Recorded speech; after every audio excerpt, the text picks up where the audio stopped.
Bismillahirrahmanirrahim. Assalamualaikum warahmatullahi wabarakatuh.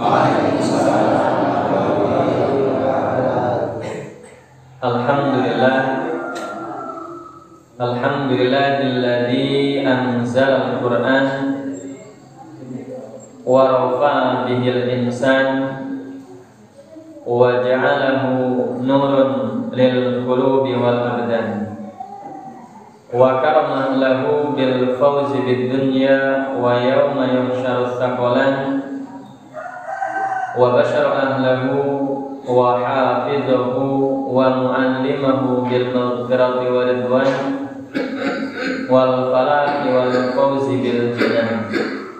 Summa salatu wassalam ala nabiyyina adnan Muhammad bin Abdullah wa ala alihi wa sahbihi wa man sara ala nahjihi bi ihsan, amma ba'du.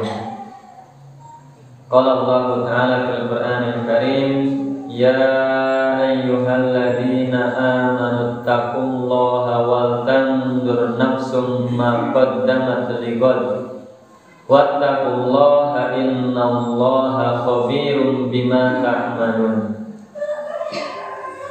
Jemaah sekalian rahimani wa rahimakumullahu ta'ala, bapak-bapak, ibu-ibu, dan seluruh jamaah, bersyukur dengan mengucapkan alhamdulillah pagi hari ini kita masih diberikan kesehatan, taufik, serta hidayah dari Allah sehingga kita masih bisa berkumpul untuk melaksanakan di antara kewajiban-kewajiban seorang mukmin, yaitu menuntut ilmu.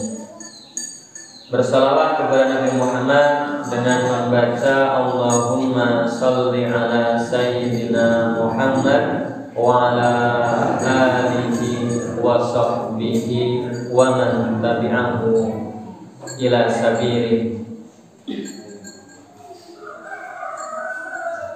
Jemaah sekalian, sebagaimana tadi di awal kami bacakan satu ayat, ya ayyuhalladzina amanu taqullaha wal tanzur nafsum ma qaddamat lighad.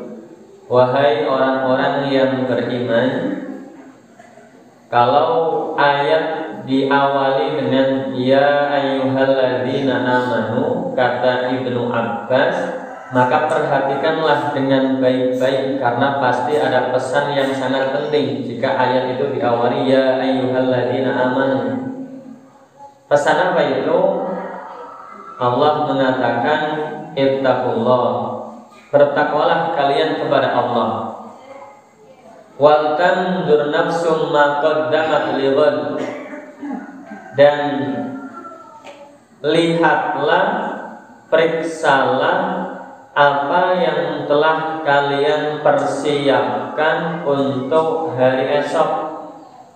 Hari esok itu maksudnya apa, Bu? Bukan Jumat itu hari esok, yaitu yaumil akhirah, hari akhirat. Bertakwalah kepada Allah dan lihat apa yang sudah kita persiapkan untuk akhirat kita. Wattaqullah innallaha khabirum bima ta'malun. Bertakwalah kepada Allah, sesungguhnya Allah Maha teliti terhadap apa yang telah kita kerjakan. Nah, akhir tahun katanya temanya ini tema tentang muhasabah, musibah untuk muhasabah.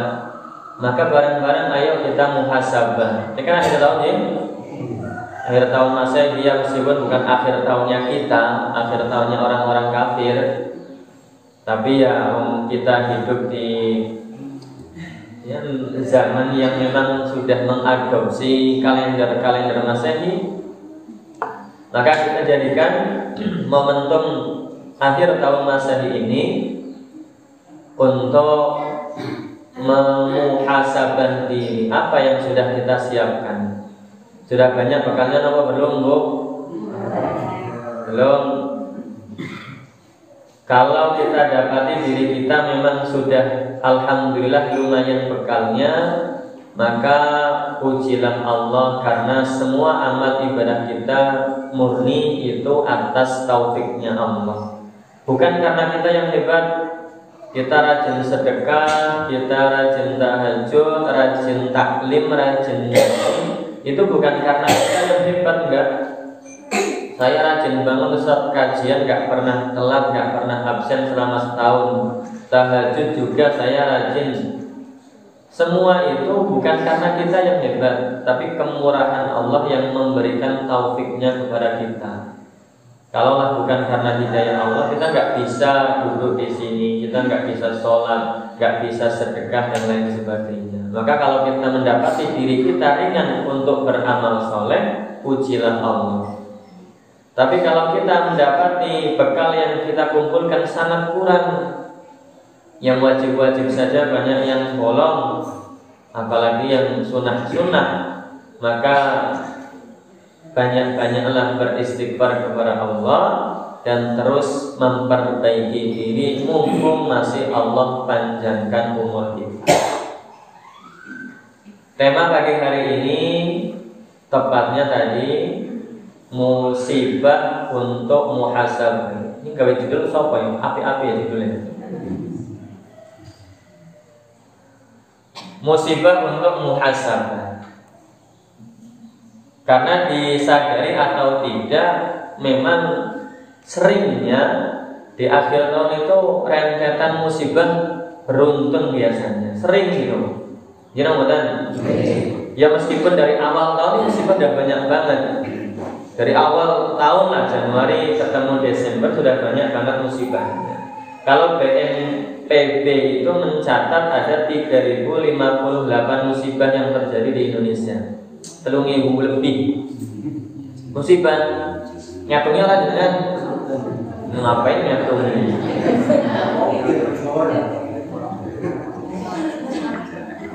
Banyak lah, banyak banget. Ada jatuh pesawat terbang Sriwijaya Air, kapal Nanggala tenggelam, ya. Kalian kan kelingan harga minyak yang naik, cabai yang naik.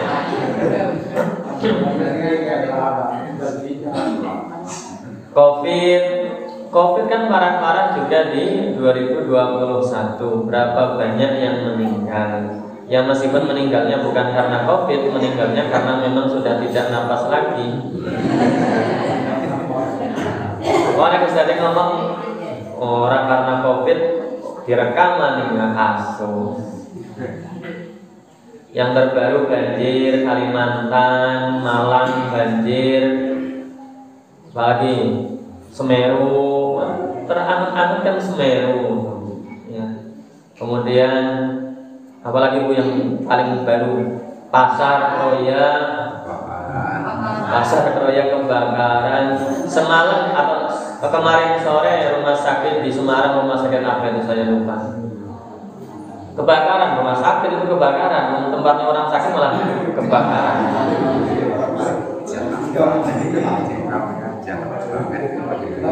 Banyak banget musibah luar biasa.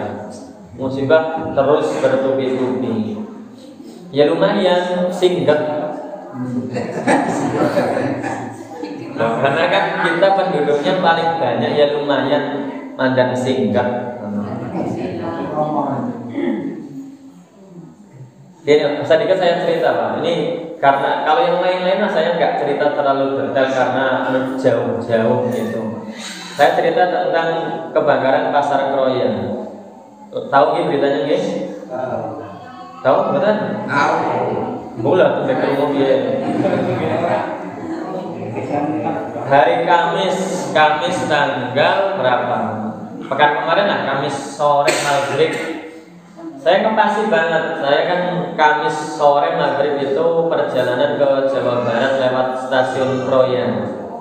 Diantar itu sudah kelihatan asap ngepul, tapi belum gede.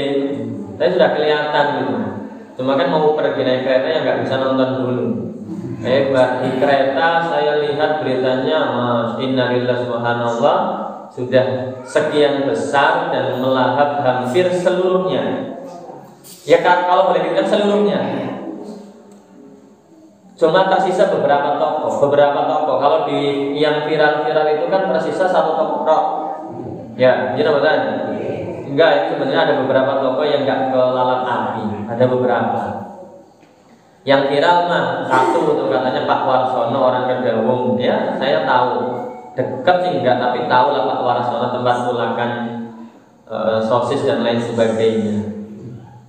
Itu memang benar. Saya langsung kalau yang ikuti media saya atau WA saya, mana saya post itu, saya langsung ke tokonya. Memang benar gak kena sama sekali api. Semua kanan kiri depan belakang full kebakaran. Benar full. Habis bis yang lainnya gitu loh. Itu di lantai 2 pintu tengah sebelah selatan tangga ke lantai 2 itu persis tokonya.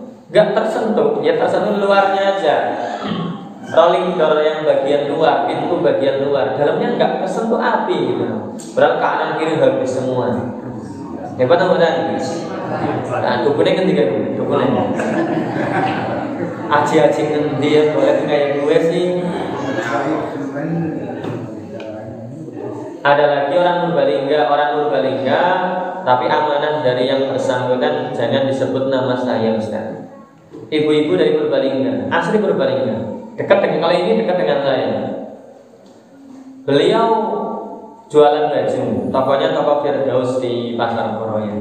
Orang Purbalingga asli. Kalau saya sebut nama mungkin ada yang tahu gitu. Cuma katanya nggak bisa disebut namanya. Sama kalau ini beda tipis. Tokonya mah tetap kebakar, habis tokonya.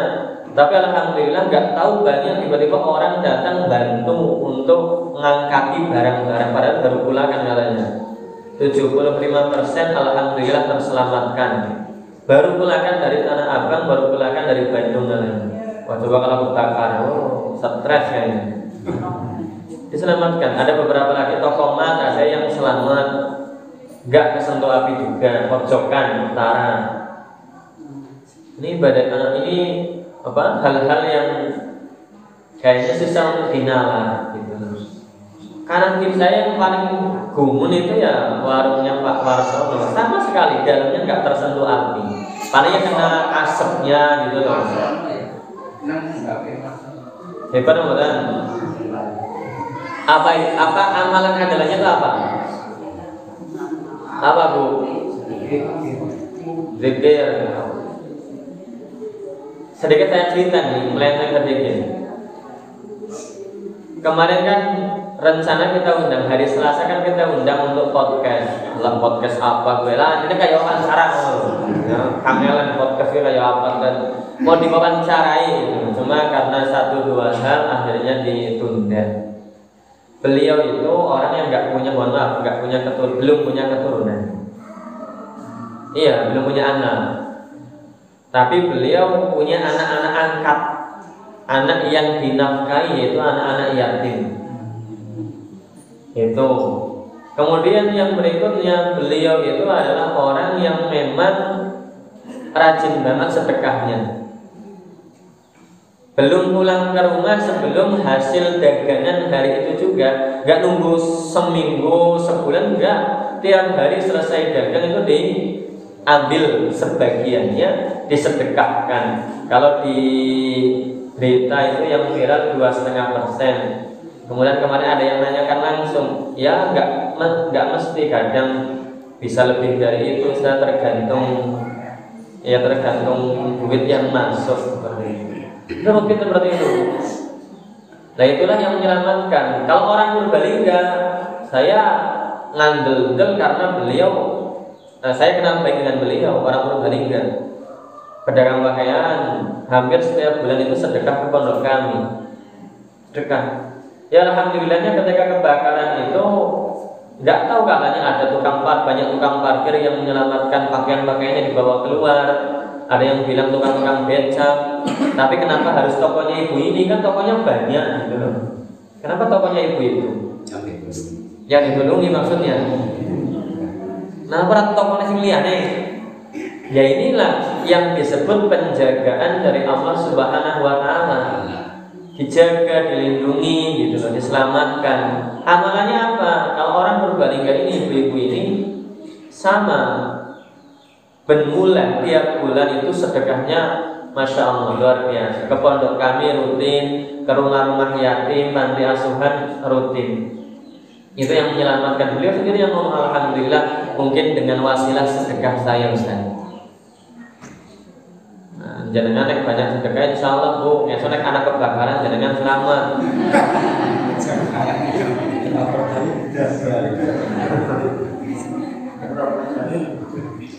Oke. Ada kalau yang ikuti Facebook atau Facebook saya itu kan pernah saya upload video ceramah saya nih. Dulu ada orang datang ke Abu Hurairah, kemudian bilang ke Abu Hurairah, ya Abu Hurairah, ud'u li ibni qad waqa'a fi nafsi khaufun 'alaihi minal halak. Wahai Abu Hurairah itu siapa? Siapa Bu? Abu Hurairah sahabat Nabi. Ada sahabat Nabi namanya Abu Hurairah, bapaknya kucing. Karena Abu itu bapak, Hurairah itu kucing kecil. Bapaknya kucing karena senang banget ke kucing. Nah, jenengan senangnya ayam ya Abu Tikin apa Abu Jajah.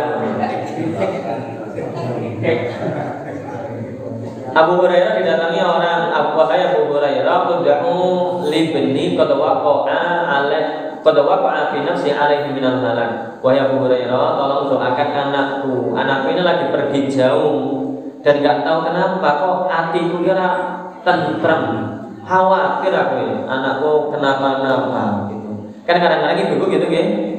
Jadi orang doyan mangan, lakukan anaknya lunga orang doyan mangan. Nek jenengan mungkin orang doyan mangan karena lawen kur. Kan kadang-kadang gitulah ya, kadang-kadang gitu. Kok perasaanku ini nggak enak gitu, anakku nang apa ini, bojoku nang apa ini. Sama orang ini datang ke Abu Hurairah kayak gitu, tolong doakan anakku wahai Abu Hurairah, kok aku khawatir banget ya, kayaknya terjadi sesuatu ke anakku.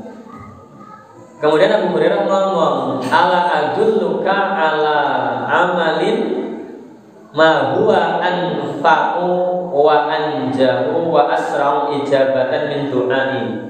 Mau nggak tak kasih tahu satu resep, satu amalan yang itu lebih manfaat, lebih menyelamatkan anakmu, lebih cepat dikabulkan oleh Allah, lebih cepat dibanding doanya sahabat Nabi, doanya Abu Hurairah.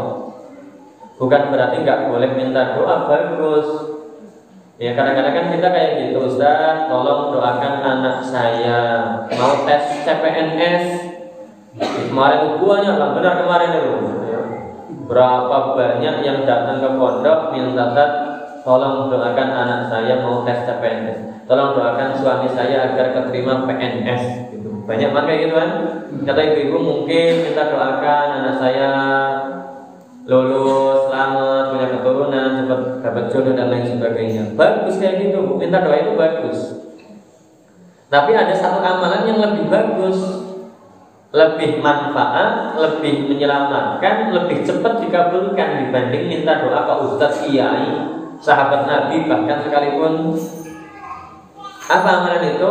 Kata Abu Hurairah, tasaddaq bi shadaqatin tanwa biha najata waladika wa man ma'ahu. Amalan itu adalah kamu bersedekah, kemudian dengan sedekah itu kamu jadikan wasilah untuk memohon keselamatan untuk anakmu dan orang-orang yang bersama anakmu.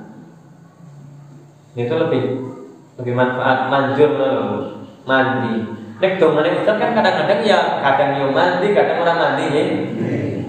Perasaan jadi domane Ustaz, anakku ora diterima PNS, Ustaz ora mandi, ora Ustaz gadungan iki. Ana anak ya. Awak amplopnya kurang kanker ya jadi orang mandi.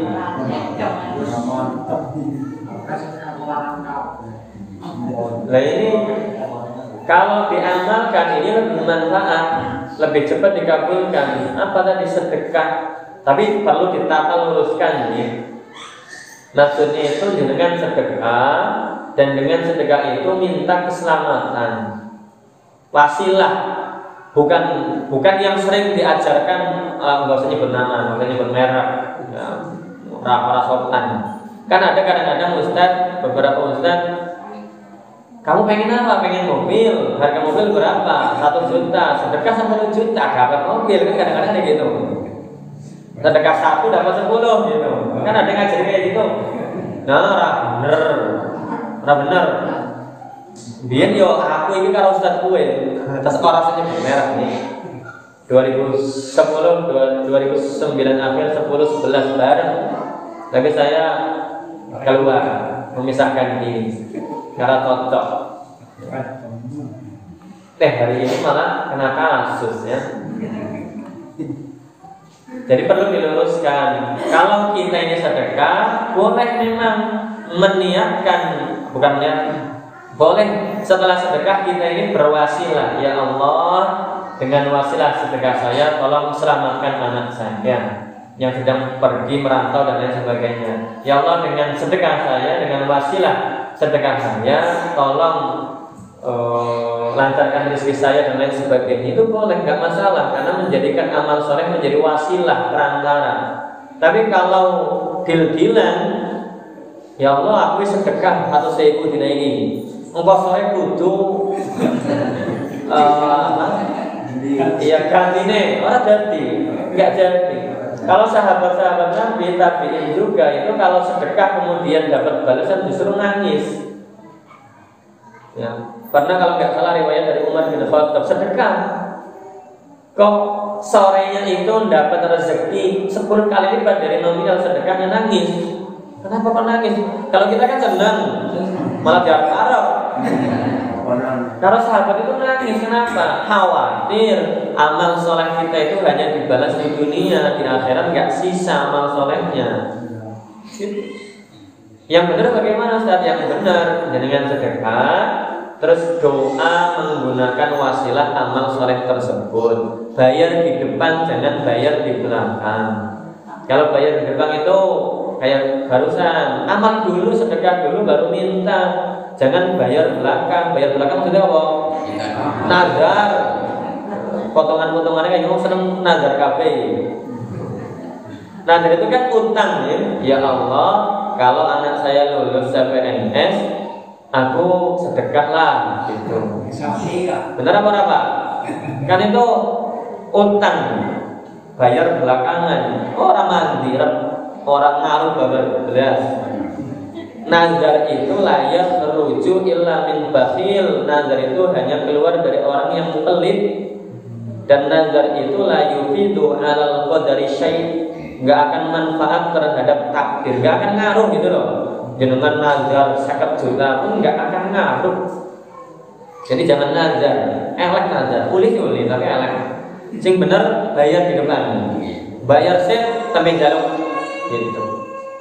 Nah tadi orang yang datang ke Abu Hurairah, fa'aqtasa ilan dirhaman, langsung praktek ngasih 1 dirham ke orang yang minta-minta, ke pengemis. Kemudian setelah ngasih itu langsung berdoa, Allahumma hadza fidza ibni Zaidin. Ya Allah, ini tebusan untuk anakku, selamatkan anakku ya Allah. Kemudian faqadima benuhu yauman, besok harinya anaknya pulang dengan selamat. Fasa'ala abuhu an halihi, bapaknya tanya, apa yang terjadi kemarin? Kemarin bapak ibu itu khawatir banget, perasaan gak enak, apa yang terjadi? Maka anaknya ngomong, qad ra'aina ajaban yauma kadza wa kadza ya abi. Wahai bapak, kemarin aku ini menyaksikan kejadian yang ajaib. Loh ajaib ini ya? Yang mirip-mirip kayak pasar kroyong, ajaib-ajaib. Ajaib gimana? Maka anaknya ngomong, qad asyrafna 'anil halaki wal gharq. Kemarin itu pas saya pergi itu hampir-hampir kami itu karam, tenggelam di laut dan hampir mati di laut. Di lautan. Kan benar berarti perasaan orang tuanya enggak enak. Lah terus bagaimana engkau selamat? Maka anaknya cerita, Sami'na sautan minal hawa, tiba-tiba ketika kapal mau tenggelam kami mendengar suara dari langit, dan suara itu mengatakan ala inna fida'a Zaidin maqbulun. Ketahuilah tebusan Zaid ini diterima oleh Allah. Kan orang tuanya pas sedekah ngomong, Allahumma hadza fida'u Zaid, ini tebusan untuk anakku Zaid ya Allah. Langsung dibalas kontan, dari langit turun suara, terdengar suara ala inna fida'a Zaidin maqbulun, ya, tebusannya Zaid diterima. Maka ja'ana rijalun wa alaihi thiyabun baydun, tiba-tiba datang orang-orang dengan pakaian serba putih di lautan. Ya kalau di daratan kan wajar, mungkin itu Pak Polisi mungkin ditolongi, atau jemaah masjid pakaiannya putih-putih. Ini di lautan siapa? Pasukannya Nilor Bidul. Wallahu a'lam. Yang jelas datang orang-orang berpakaian serba putih, faqaddamus safinah ilal jazirah, kemudian menarik kapal itu ke daratan. Wasalamatis safinah waman fihi, dan selamatlah orang-orang yang ada di, yang selamatlah kapal dan waman fiha, dan orang-orang yang ada di kapal tersebut. Dengan apa selamatnya? Dengan wasilah sedekah itu, amal soleh itu, amal andalan. Ya kayak kemarin persis lah di Pasar Kroya Pak Warsono, itu amalan andalannya itu sedekahnya dan nyantuni anak yatimnya. Orang Purbalingga amalan andalannya apa? Sedekahnya. Ini yang menyelamatkan dikala ada musibah, dikala kondisi-kondisi terjepit.